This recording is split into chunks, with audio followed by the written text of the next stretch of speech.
একবার হযরত মূসা আলাইহি ওয়াসাল্লাম এক রাস্তার পাশ দিয়ে কোথাও যাচ্ছিলেন।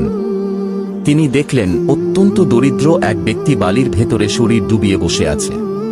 তার গায়ে কোনো কাপড় নেই, লজ্জায় সে বালু দিয়ে শরীর ঢেকে রেখেছে।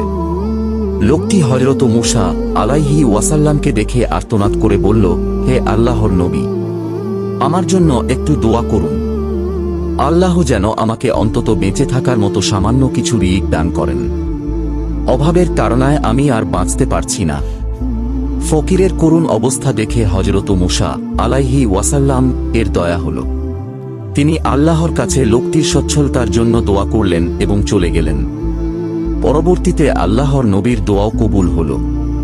কিছুদিন পর মূসা আলাইহি ওয়াসাল্লাম ওই পথ দিয়ে ফিরছিলেন। তিনি দেখলেন রাস্তায় বিশাল জটলা, অনেক মানুষ ভিড় করে আছে। তিনি জিজ্ঞেস করলেন, এখানে কি হয়েছে? এত ভিড় কেন?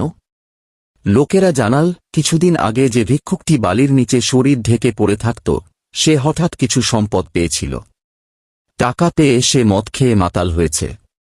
এরপর মাতলামি করতে গিয়ে ঝগড়া করে এক ব্যক্তিকে হত্যা করেছে। এখন তার কিসাস বা মৃত্যুদণ্ড কার্যকর করার প্রস্তুতি চলছে। হযরত মূসা আল্লাহর প্রজ্ঞার স্বীকারোক্তি দিলেন এবং নিজের আবদারের জন্য ইস্তিগফার করলেন।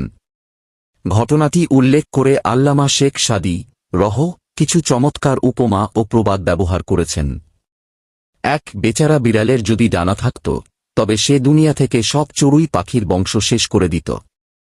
অর্থাৎ দুর্বলরা শক্তি পেলে অত্যাচারী হয়ে ওঠে। 2 প্লাটো আফলাতুন বলেছেন, পিঁপড়ার পাখা না থাকাই ভালো, কারণ পাখা গজালে সে উড়ে বেড়াবে এবং নিজের ধ্বংস ডেকে আনবে। 3 পবিত্র কুরআনে আল্লাহ বলেছেন, যদি আল্লাহ তাঁর সব বান্দাকে অঢেল রিজিক দিতেন, তবে তারা পৃথিবীতে বিপর্যয় সৃষ্টি করত। সূরা 27। 4 বাবার কাছে অনেক মধু আছে, কিন্তু তিনি জ্বরে আক্রান্ত ছেলেকে তা খেতে দেন না, কারণ তিনি জানেন মধু মিষ্টি হলেও জ্বরের রোগীর জন্য শরীরে গরমের তাপমাত্রা বেশি থাকলে তা ক্ষতিকর। অতএব যিনি তোমাকে ধনী করেননি, তিনি তোমার ভালোমন্দ তোমার চেয়ে বেশি জানেন। গুলিস্তান, আল্লামা শেখ সাদী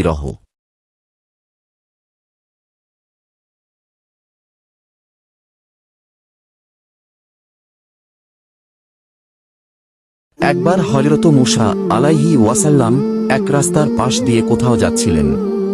তিনি দেখলেন অত্যন্ত দরিদ্র এক ব্যক্তি বালির ভেতরে শরীর ডুবিয়ে বসে আছে। তার গায়ে কোনো কাপড় নেই, লজ্জায় সে বালু দিয়ে শরীর ঢেকে রেখেছে।